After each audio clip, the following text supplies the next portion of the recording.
हतो वा प्राप्यसि स्वर्गं जित्वा वा भोक्ष्यसे महीम्। तस्मात् उत्तिष्ठ कौन्तेय युद्धाय कृत निश्चयः। ओम श्री कृष्णाय नमः। आप सभी का मेरे YouTube चैनल पर हार्दिक स्वागत है। भगवान कृष्ण की कृपा आप और आपके परिवार पर सदा बनी रहे। आज आप सुनेंगे श्रीमद् भागवत महापुराण की कथा का 5वां अध्याय। लेकिन हर बार की तरह आज का अध्याय शुरू करने से पहले मैं आपको सुनाऊंगी महाभारत की कुछ अनसुनी कहानियां। तो आज की कहानी है ऐसे योद्धा की जिसे लोग दानवीर कर्ण के नाम से जानते हैं। कर्ण पांडवों में सबसे बड़े थे और इस बात का पता सिर्फ माता कुंती को ही था। कर्ण का जन्म दरअसल कुंती के विवाह से पहले ही हो चुका था, इसीलिए लोक लाज के डर से कुंती ने कर्ण को जन्म देते ही छोड़ दिया था। लेकिन कर्ण का जन्म कुंती के विवाह से पहले ही कैसे हो गया, इसके पीछे भी एक कहानी है। दरअसल धृतराष्ट्र, पांडु और विदुर के लालन पालन का सारा भार भीष्म पितामह के ऊपर था। तीनों पुत्र बड़े होने पर विद्या अध्ययन के लिए गुरुकुल में भेज दिए गए। धृतराष्ट्र बल विद्या में, पांडु धनुर्विद्या में और विदुर धर्म और नीति में निपुण हुए। युवा होने पर धृतराष्ट्र अंधे होने के कारण राज्य के उत्तराधिकारी नहीं बन पाए। क्योंकि विदुर एक दासी के पुत्र थे, इसलिए पांडु को ही हस्तिनापुर का राजा नियुक्त कर दिया गया। अब भीष्म पितामह ने धृतराष्ट्र का विवाह गांधार की राजकुमारी गांधारी से कर दिया। गांधारी को जब इस बात का पता चला कि उसका पति अंधा है, तो उसने भी स्वयं अपनी आंखों पर पट्टी बांध ली। उन्हीं दिनों की बात है, यदुवंशी राजा शूरसेन की पोषित कन्या कुंती जब बड़ी हुई तो उसके पिता ने घर आए हुए महात्माओं की सेवा में उसे लगा दिया। पिता के अतिथि गृह में जितने भी साधु महात्मा, ऋषि मुनि आदि आते, कुंती बड़े मन से उनकी सेवा करती, उनका आदर सम्मान करती। एक बार वहां दुर्वासा ऋषि आ पहुंचे। कुंती ने बड़ा मन लगाकर उनकी भी सेवा की। कुंती की सेवा से प्रसन्न होकर दुर्वासा ऋषि कहने लगे, पुत्री, मैं तुम्हारी सेवा से अत्यंत प्रसन्न हूँ, इसलिए आज मैं तुझे एक ऐसा मंत्र देता हूँ जिसके प्रयोग से तू जिस भी देवता का आह्वान करेगी वो तत्काल तेरे सामने प्रकट होकर तेरी मनोकामनाएं पूर्ण कर देंगे। इस प्रकार दुर्वासा ऋषि कुंती को मंत्र प्रदान कर वहां से चले गए। अब एक दिन कुंती ने उस मंत्र की सत्यता की जांच करने के लिए एक सुनसान जगह पर बैठकर उस मंत्र का जाप करते हुए सूर्य देवता का स्मरण किया। वो जानना चाहती थी कि देखें उस मंत्र में कितनी सच्चाई है। मंत्र के जाप करते ही उसी क्षण सूर्यदेव वहां प्रकट होकर कहने लगे, हे देवी, मुझे बताओ तुम मुझसे किस वस्तु की अभिलाषा करती हो? मांगो, तुम्हारी क्या इच्छा है, मैं तुम्हारी इच्छा अवश्य पूर्ण करूंगा। इस पर कुंती कहने लगी, हे देव, मुझे आपसे किसी भी प्रकार की अभिलाषा नहीं है। मैंने तो केवल इस मंत्र की सत्यता परखने के लिए ही उसका जाप किया था। कुंती के इन वचनों को सुनकर सूर्यदेव कहने लगे, हे कुंती, मेरा आना व्यर्थ नहीं जा सकता।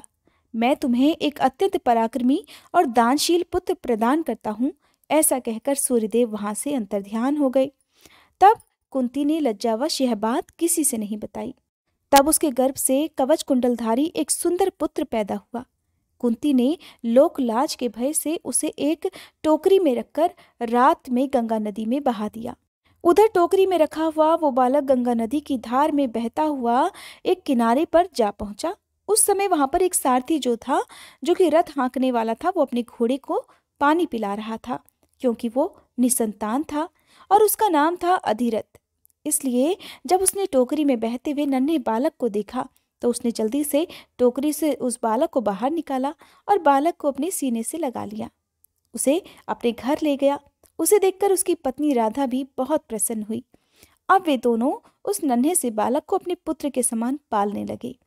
क्योंकि दिखने में कहा जाता है उस बालक के कान बहुत सुंदर थे, इसलिए उन दोनों पति पत्नी ने मिलकर उस बालक का नाम कर्ण रख दिया।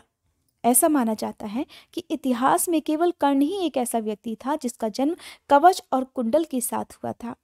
महाभारत की कथा में कर्ण का किरदार एक बहुत ही अहम भूमिका में है।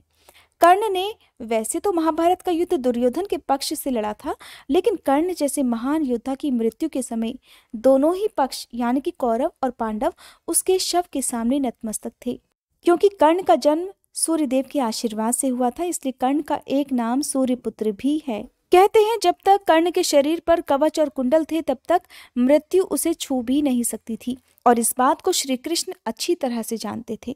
इसीलिए महाभारत का युद्ध प्रारंभ होने से पहले दानवीर कर्ण के कवच और कुंडल उससे दान में मांग लिए गए, क्योंकि कहा जाता है कि कर्ण एक ओर महान धनुर्धर थे तो दूसरी ओर महादानी भी थे। माना जाता है कि अगर छल से ये कवच और कुंडल कर्ण से ना लिए जाते तो फिर इस महाभारत के युद्ध में कौरवों की जीत निश्चित थी। वैसे तो महाभारत का ये युद्ध धर्म की रक्षा के लिए और न्याय के लिए लड़ा गया था, किंतु इस युद्ध में बहुत बार ऐसे अवसर भी आए जब छल करना पड़ा, जब दोनों ही पक्षों को एक दूसरे के साथ विश्वासघात करना पड़ा।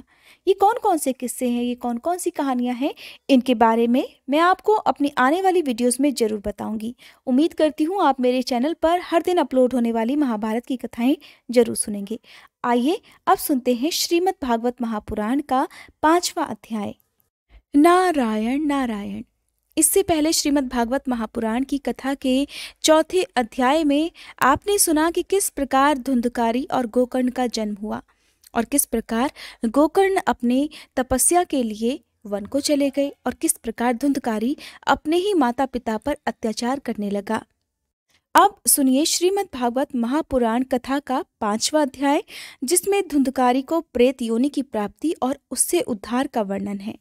श्री सूत जी महाराज कहते हैं, हे शौनक जी, अपने पिता के वन चले जाने पर एक दिन धुंधकारी ने अपनी माता को बहुत मारा पीटा और कहने लगा, बता सारा धन कहाँ रखा है, नहीं तो मैं अभी तेरी जलती लकड़ी से खबर लूंगा। अपने पुत्र के अत्याचारों से दुखी होकर उसकी माँ उसी समय कुएं में जा गिरी, जिससे उसकी मृत्यु हो गई। उधर योगनिष्ठ गोकर्ण जी भी तीर्थ यात्रा के लिए निकल पड़े। उन्हें इन सब घटनाओं से ना तो कोई सुख होता था और ना ही दुख होता था, और ऐसा भी इसलिए था क्योंकि ना तो उनका कोई मित्र था और ना ही कोई शत्रु था। और यहाँ पर इस बात को कहना बिल्कुल भी गलत नहीं होगा कि हमारे जीवन में आधे से ज्यादा दुख और आधे से ज्यादा क्लेश तो मोह माया से ही आते हैं। हमारे सगे संबंधी या परिचितों से जब हम उम्मीद लगा लेते हैं और जब वे उस उम्मीद पर खरा नहीं उतरते या हमारी उम्मीदों के विरुद्ध जाकर आचरण करते हैं, तब हमें बड़ा भारी दुख होता है। इसीलिए कहते हैं कि मोह माया त्याग कर सिर्फ अपने में और अपने प्रभु में ही मगन रहना चाहिए। उधर अपनी माता के मरने के बाद धुंधकारी 5 वेश्याओं के साथ घर में रहने लगा।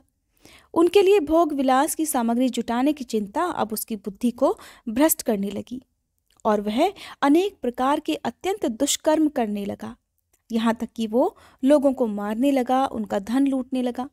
अब एक दिन क्या हुआ कि उन वेश्याओं ने धुंधकारी से बहुत सारे गहने मांगे।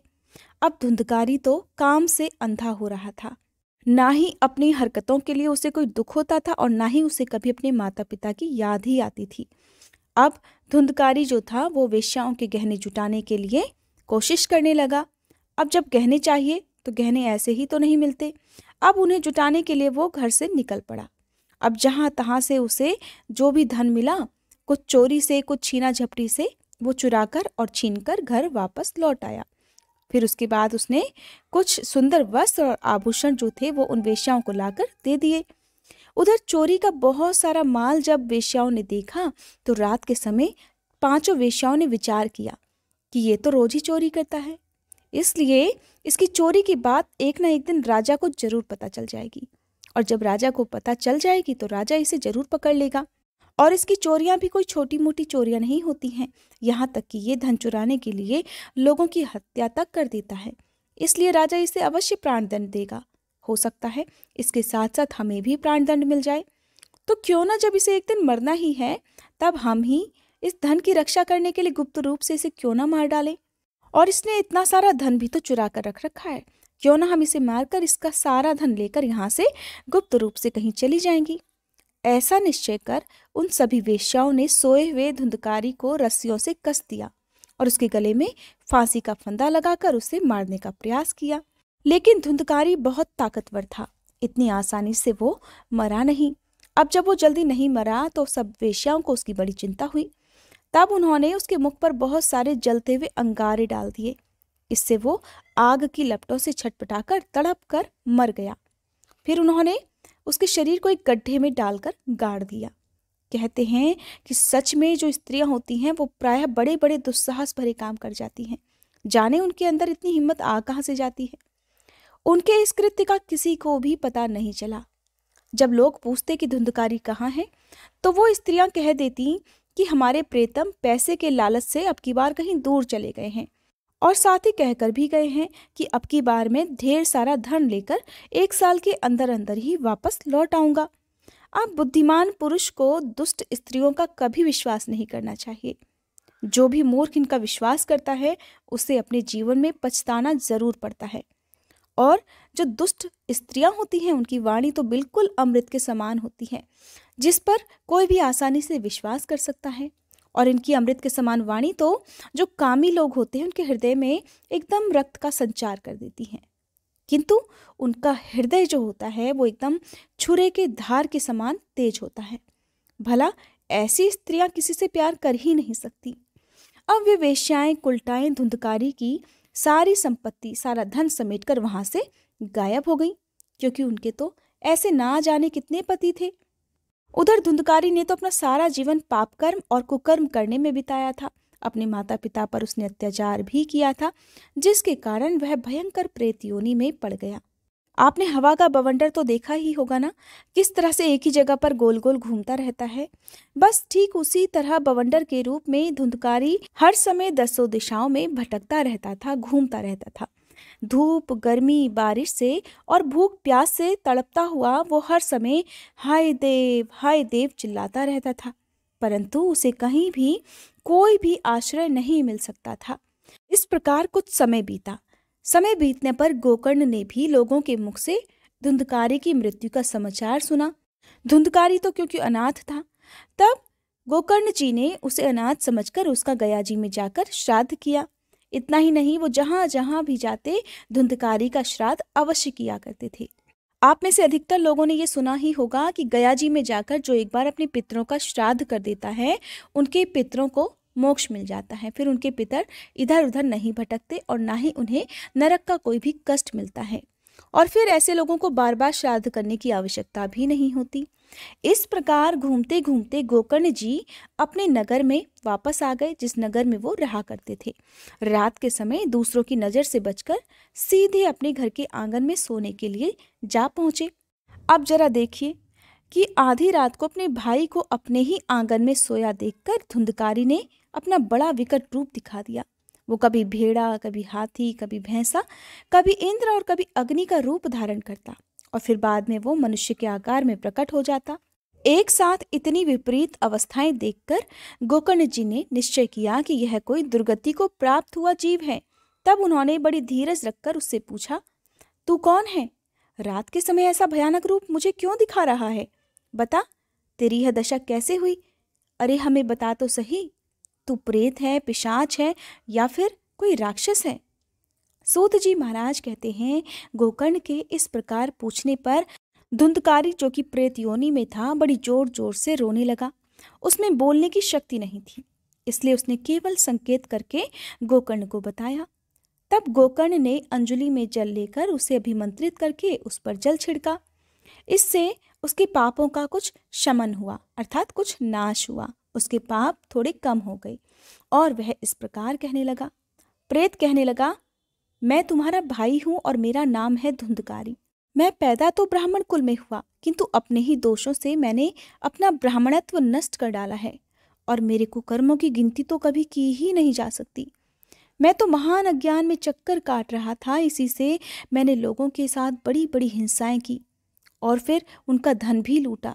अंत में क्या हुआ, कुलटा स्त्रियों ने मुझे तड़पा तड़पा कर मार डाला। इसी से अब मैं प्रेत योनि में पड़कर यह दुर्दशा भोग रहा हूँ। अब दैववश कर्म फल का उदय होने से मैं केवल वायु भक्षण करके ही जी पा रहा हूँ। हे भाई, तुम तो दया के समुद्र हो, अब किसी प्रकार जल्दी ही मुझे इस योनि से छुड़ाओ। गोकर्ण जी ने धुंधकारी की सारी बातें सुनी और तब उससे कहने लगे, भाई, मुझे एक बात का बड़ा आश्चर्य हो रहा है कि मैंने तो तुम्हारे लिए विधि पूर्वक गया जी में पिंडदान किया, फिर भी तुम प्रेत योनि से मुक्त कैसे नहीं हो पाए? अगर गया श्राद्ध से भी तुम्हारी मुक्ति नहीं हुई, तब तो फिर इसका कोई और उपाय हो ही नहीं सकता। अच्छा, तो अब तुम ही मुझे खुलकर सच सच बताओ कि अब मुझे क्या करना चाहिए। तब प्रेत योनि में पड़े धुंधकारी ने कहा, हे भाई, मेरी मुक्ति सैकड़ों गया श्राद्ध करने से भी नहीं हो सकती। अब तो तुम इसका कोई और उपाय ही सोचो। प्रेत की यह बात सुनकर गोकर्ण जी को बड़ा आश्चर्य हुआ। वे कहने लगे, अगर सैकड़ों गया श्राद्धों से भी तुम्हारी मुक्ति नहीं हो सकती, तब तो तुम्हारी मुक्ति ही असंभव है। अच्छा, अभी तो तुम निर्भय होकर अपने ही स्थान पर रहो। मैं तब तक विचार करके तुम्हारी मुक्ति के लिए कोई दूसरा उपाय सोचूंगा। गोकर्ण जी की आज्ञा पाकर धुंधकारी वहां से अपने स्थान पर चला गया। इधर गोकर्ण जी ने रात भर विचार किया, तब भी उन्हें कोई उपाय नहीं सूझा। प्रातःकाल उनको आया हुआ देखकर आसपास के लोग बड़े प्रेम पूर्वक उनसे मिलने के लिए आने लगे। तब गोकर्ण ने रात में जो कुछ भी घटा था उसके बारे में उन सब लोगों को बता दिया। उनमें जो लोग विद्वान थे, योगनिष्ठ, ज्ञानी और वेदज्ञ थे, उन्होंने भी अनेक शास्त्रों को उलट पलट कर देख लिया, तब भी धुंधकारी की मुक्ति का कोई उपाय उन्हें नहीं मिल पाया। तब सबने यही निश्चय किया कि इस विषय में सूर्य नारायण जी जो आज्ञा दें वही करना चाहिए। और फिर गोकर्ण जी ने अपने तपोबल से सूर्य की गति को रोक दिया और सूर्य नारायण की स्तुति करते हुए कहने लगे, हे भगवान, आप सारे संसार के साक्षी हैं। मैं आपको बारंबार नमस्कार करता हूँ। आप मुझ पर कृपा करके धुंधकारी को मुक्ति का साधन बताइए। गोकर्ण की ऐसी प्रार्थना सुनकर सूर्यदेव जी ने दूर से ही स्पष्ट शब्दों में कहा, हे भक्त, धुंधकारी की मुक्ति केवल श्रीमद् भागवत कथा से ही हो सकती है, इसलिए तुम उसका सप्ताह पारायण करो। सूर्यदेव के ऐसे धर्ममय वचन वहां सभी ने सुने। तब सबने यही कहा कि हे गोकर्ण जी, प्रयत्नपूर्वक यही करो, है भी यह साधन बहुत ही सरल। तब गोकर्ण जी भी निश्चय पूर्वक इस कथा को सुनाने के लिए तैयार हो गए। अब देश और गांवों से बहुत सारे लोग कथा सुनने के लिए वहां आने लगे। उन लोगों में बहुत सारे लोग ऐसे थे जो चल नहीं सकते थे, जो बोल नहीं सकते थे, जो देख नहीं सकते थे, बूढ़े थे, मंदबुद्धि भी वहां पर थे, और यहाँ तक कि अपने पापों का प्रायश्चित करने के उद्देश्य से भी वहां पर बहुत से लोग कथा सुनने के लिए आ पहुंचे। इस प्रकार वहां इतनी भीड़ हो गई कि उसे देखकर देवतागण भी हैरान होने लगे। जब गोकर्ण जी व्यास गद्दी पर बैठकर भागवत कथा कहने लगे, तब वह प्रेत भी वहां आ पहुंचा, जो कि धुंधकारी था। अब प्रेत योनि में पड़ा धुंधकारी इधर उधर जगह ढूंढने लगा ताकि वो बैठ पाए। इतने में ही उसकी नजर एक सीधे रखे हुए 7 गांठों वाले बांस पर पड़ गई। उसके नीचे के छेद में घुसकर वो कथा सुनने के लिए बैठ गया, क्योंकि उसका तो वायु रूप था। जैसा कि मैंने आपको बताया कि वो बवंडर रूप में हमेशा 10 दिशाओं में घूमता रहता था। अब वायु रूप होने के कारण वो धरती पर तो कहीं बैठ नहीं सकता था, इसलिए बांस के छेद में ही जाकर बैठ गया। अब गोकर्ण जी ने एक वैष्णव ब्राह्मण को अपना मुख्य श्रोता बनाया और फिर प्रथम स्कंद से ही स्पष्ट स्वर में कथा सुनानी प्रारंभ कर दी। शाम के समय जब कथा को विश्राम दिया गया, तब एक बड़ी विचित्र घटना घटित हुई। वहां सभासदों के देखते ही देखते उस बांस की एक गांठ तड़ तड़ शब्द करती हुई एकदम से फट गई। इस प्रकार दूसरे दिन शाम को दूसरी गांठ फट गई। तीसरे दिन उसी समय फिर तीसरी गांठ फटी। इस प्रकार 7 दिनों में 7 गांठों को फोड़कर धुंधकारी 12 स्कंदों को सुनने से पवित्र होकर प्रेत योनि से मुक्त हो गया और दिव्य रूप धारण करके सबके सामने प्रकट हो गया। उसका मेघ के समान श्याम शरीर पीतांबर और तुलसी जी की मालाओं से सुशोभित था। सिर पर मनोहर मुकुट और कानों में सुंदर कुंडल झिलमिला रहे थे। उसने तुरंत अपने भाई गोकर्ण को प्रणाम करके कहा, हे भाई, तुमने कृपा करके मुझे प्रेत योनि की यातनाओं से मुक्त कर दिया।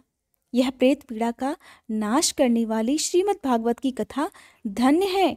तब श्री कृष्ण चंद्र के धाम की प्राप्ति कराने वाला इसका सप्ताह पारायण भी धन्य है। जब सप्ताह श्रवण का योग लगता है, तब सारे पाप थर्रा उठते हैं कि अब यह भागवत की कथा जल्दी ही हमारा अंत कर देगी। और जिस प्रकार आग गीली सूखी छोटी बड़ी हर तरह की लकड़ियों को जला डालती है, उसी प्रकार यह सप्ताह श्रवण वचन और कर्म द्वारा किए गए नए पुराने छोटे बड़े सभी प्रकार के पापों को भी जलाकर भस्म कर देता है। विद्वानों ने देवताओं की सभा में भी कहा है कि जो लोग इस भारतवर्ष में श्रीमद् भागवत की कथा को नहीं सुनते, उनका तो जीवन ही व्यर्थ है। भला मोहपूर्वक लालन पालन करके अगर इस अनित्य शरीर को हष्ट पुष्ट और बलवान बना भी लिया, तो भी श्रीमद् भागवत की कथा सुने बिना ऐसे जीवन का, ऐसे शरीर का भला क्या लाभ हुआ। अस्थियां ही इस शरीर के आधार स्तंभ हैं। नस नाड़ी रूप रस्सियों से यह बंधा हुआ है। ऊपर से इस पर मांस और रक्त थोपकर इसे खाल से ढक भी दिया गया है। और तो और वृद्धावस्था और शोक के कारण इस शरीर का परिणाम ही दुखद हो जाता है और रोगों का तो ये शरीर घर ही ठहरा। ये निरंतर किसी न किसी कामना से पीड़ित ही रहता है। कभी भी इस शरीर को तृप्ति नहीं मिल पाती। इसे धारण किए रहना भी एक भार ही तो है। इसके रोम रोम में दोष भरे हुए हैं। नष्ट होने में इसे एक क्षण भी नहीं लगता और अंत में अगर इस शरीर को गाड़ भी दिया जाए तो इसमें कीड़े पड़ जाते हैं, कोई पशु खा जाता है और यह विष्ठा हो जाता है और फिर अग्नि में जला दिया जाता है। जब अग्नि में जल जाता है तो एक राख की ढेरी मात्र रह जाता है। ये तीन ही इसकी गतियां बताई गई हैं। ऐसा अस्थिर शरीर से मनुष्य अविनाशी फल देने वाला काम क्यों नहीं बना लेता। जो अन्न प्रातःकाल पकाया जाता है वो शाम तक खराब हो जाता है, फिर उसी के रस से पुष्ट हुए शरीर की नित्यता भला कैसे रह सकती है। इस लोक में सप्ताह श्रवण करने से भगवान की शीघ्र ही प्राप्ति हो सकती है। अतः सब प्रकार के दोषों की निवृत्ति के लिए, हर तरह के पापों का नाश करने के लिए एकमात्र यही साधन शेष है। जो लोग श्रीमद् भागवत कथा से वंचित हैं, वे तो जल में बुदबुदे और जीवों में मच्छर के समान केवल मरने के लिए ही पैदा होते हैं। अब आप ही बताइए भला, जिसके प्रभाव से जड़ और सूखे हुए बांस की गांठें फट सकती हैं, उस भागवत कथा का श्रवण करने से मन की गांठों का खुल जाना कौन सी बड़ी बात है। सप्ताह श्रवण करने से मनुष्य के हृदय की गांठें भी खुल जाती हैं, उसके समस्त संशय छिन्न भिन्न हो जाते हैं और सारे पाप कर्मों का नाश हो जाता है। ये सभी बातें सभा में उपस्थित धुंधकारी, जिसे प्रेत योनि से मुक्ति मिली थी, वही कह रहा था। और जिस समय धुंधकारी ये सभी बातें कह रहा था, जिसके लिए वैकुंठवासी पार्षदों के सहित एक विमान उतरा, जिस विमान के उतरते ही चारों तरफ एक प्रकाश फैल गया। सब लोगों के सामने ही धुंधकारी उस विमान पर चढ़ गया। यानी कि श्रीमद् भागवत कथा सुन लेने मात्र से ही महापापी धुंधकारी के पापों का भी नाश हो गया था और उसे भी वैकुंठ लोक की प्राप्ति होने वाली थी। अब जब धुंधकारी उस विमान पर चढ़ गया, तब उस विमान पर आए हुए पार्षदों को देखकर गोकर्ण जी ने उनसे यह बात कही। गोकर्ण जी ने पूछा, हे महान पार्षदों, भगवान के प्रिय पार्षदों, यहाँ तो हमारे अनेक पवित्र मन वाले श्रोतागण हैं। उन सब के लिए आप लोग एक साथ बहुत सारे विमान क्यों नहीं लेकर आए। हम यहाँ देखते हैं कि सभी ने तो एक समान रूप से कथा सुनी है, फिर फल में इस प्रकार का भेद आपने क्यों किया। अब कृपया कर यह भी बताइए, आखिरकार इतने लोगों के बीच से केवल धुंधकारी, जो कि महापापी था, उसी को आपके साथ जाने का आशीर्वाद क्यों प्राप्त हुआ। तब भगवान के पार्षदों ने कहा, हे मानंद, इस फल भेद का कारण इनके श्रवण का भेद ही है। ये बात भी बिल्कुल ठीक है कि यहाँ पर उपस्थित सभी लोगों ने एक समान रूप से ही श्रीमद् भागवत कथा का श्रवण किया है, किंतु इसके जैसा मनन नहीं किया। इसी से एक साथ भजन करने पर भी उसके फल में भी भेद आ गया। इस प्रेत ने 7 दिनों तक निराहार रहकर भागवत कथा का श्रवण किया था और इतना ही नहीं, इसने जो भी भागवत कथा सुनी, उस सुने हुए विषय का अपने स्थिर मन से खूब मनन चिंतन भी किया था। जो ज्ञान दृढ़ नहीं होता वह व्यर्थ हो जाता है। इसी प्रकार ध्यान न देने से सुनने का, संदेह से मंत्र का और मन के इधर उधर भटकते रहने से जप का भी कोई फल प्राप्त नहीं होता। वैष्णवहीन देश, अपात्र को कराया हुआ श्राद्ध का भोजन, अक्षोत्रिय को दिया हुआ दान और आचारहीन कुल, इन सब का नाश हो जाता है। गुरु वचनों में विश्वास, दीनता का भाव, मन के दोषों पर विजय और कथा में मन की एकाग्रता इत्यादि नियमों का यदि पालन विधिवत किया जाए तो कथा सुनने का यथार्थ फल भी अवश्य मिलेगा। अगर ये श्रोतागण फिर से श्रीमद् भागवत की कथा सुने तो निश्चय ही सभी को वैकुंठ की प्राप्ति होगी। और गोकर्ण जी, आपको तो भगवान स्वयं आकर गोकुल धाम में लेकर जाएंगे। ऐसा कहकर वे सभी पार्षद हरि कीर्तन करते हुए वैकुंठ लोक को चले गए। अब श्रावण मास में गोकर्ण जी ने फिर से उसी प्रकार सप्ताह क्रम से कथा कही और उन श्रोतागणों ने उसे फिर से सुना। हे नारद जी, इस प्रकार इस कथा की समाप्ति पर जो कुछ भी हुआ अब वह भी सुनिए। वहां भक्तों से भरे हुए विमान के साथ भगवान प्रकट हुए। सब ओर से खूब जय जयकार और नमस्कार की ध्वनियां होने लगी। भगवान स्वयं हर्षित होकर अपने पंचजन्य शंख की ध्वनि करने लगे। उन्होंने गोकर्ण को हृदय से लगाकर अपने ही समान बना लिया। उन्होंने पल भर में ही अन्य सभी श्रोताओं को भी मेघ के समान श्याम वर्ण, रेशमी पीतांबरधारी और किरीट और कुंडलादि से विभूषित कर दिया। उस गांव में कुत्ते और चंडाल पर्यंत जितने भी जीव थे, वे सभी गोकर्ण जी की कृपा से विमानों पर चढ़ा लिए गए, क्योंकि उन सभी ने भी तो भगवत कथा का श्रवण किया था। इस तरह से जहां जहां भी योगी जन जाते हैं, उस भगवत धाम में वे भेज दिए गए, क्योंकि गोकर्ण जी ने श्रीमद् भागवत कथा सुनाई थी। इस प्रकार भक्त वत्सल भगवान श्री कृष्ण कथा श्रवण से प्रसन्न होकर गोकर्ण जी को अपने साथ अपने ग्वाल बालों के प्रिय गोलोक धाम में लेकर चले गए।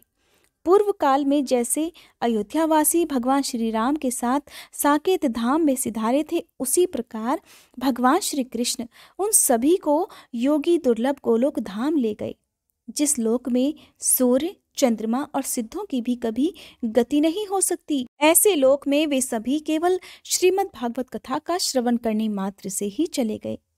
हे देवर्षि, सप्ताह यज्ञ के द्वारा कथा श्रवण करने से जैसा उज्जवल फल संचित होता है, उसके विषय में अब हम आपसे क्या कहें। जिन्होंने अपने कर्णपुट से गोकर्ण जी की कथा के एक अक्षर का भी पान कर लिया था, वे फिर अपनी माता के गर्भ में वापस नहीं आए, क्योंकि उन्हें जन्म मरण के बंधन से ही मुक्ति मिल गई थी। इस परम पवित्र इतिहास का पाठ चित्रकूट पर विराजमान मुनीश्वर शांडिल्य भी ब्रह्मानंद में मगन होकर करते रहते हैं। ये कथा बड़ी ही पवित्र है, एक बार के श्रवण मात्र से ही समस्त पापों को भस्म कर देती है। कहते हैं अगर श्राद्ध के समय इस कथा का श्रवण किया जाए या पाठ किया जाए तो इससे पितृगणों को बड़ी तृप्ति होती है। अगर नित्य पाठ करते हैं तो कहते हैं उससे मोक्ष की प्राप्ति अवश्य होती है। ये था श्रीमद् भागवत महापुराण कथा का 5वां अध्याय। अगले अध्याय यानी कि 6ठे अध्याय में आप जानेंगे सप्ताह यज्ञ की विधि क्या है और सप्ताह यज्ञ क्या होता है। उम्मीद करती हूँ आज की ये वीडियो आप सभी को पसंद आई होगी। अगर आपको मेरे चैनल पर इन कथाओं को सुनना अच्छा लगता हो तो आप सभी से अनुरोध है, इन वीडियोस को ज़्यादा से ज़्यादा लोगों तक जरूर शेयर कीजिएगा। कहते हैं अपने धर्म और संस्कृति का प्रचार और प्रसार करने से भी उतना ही पुण्य मिलता है जितना श्रीमद् भागवत कथा को सुनने से मिलता है। उम्मीद करती हूँ आज की ये वीडियो आपको पसंद आई होगी।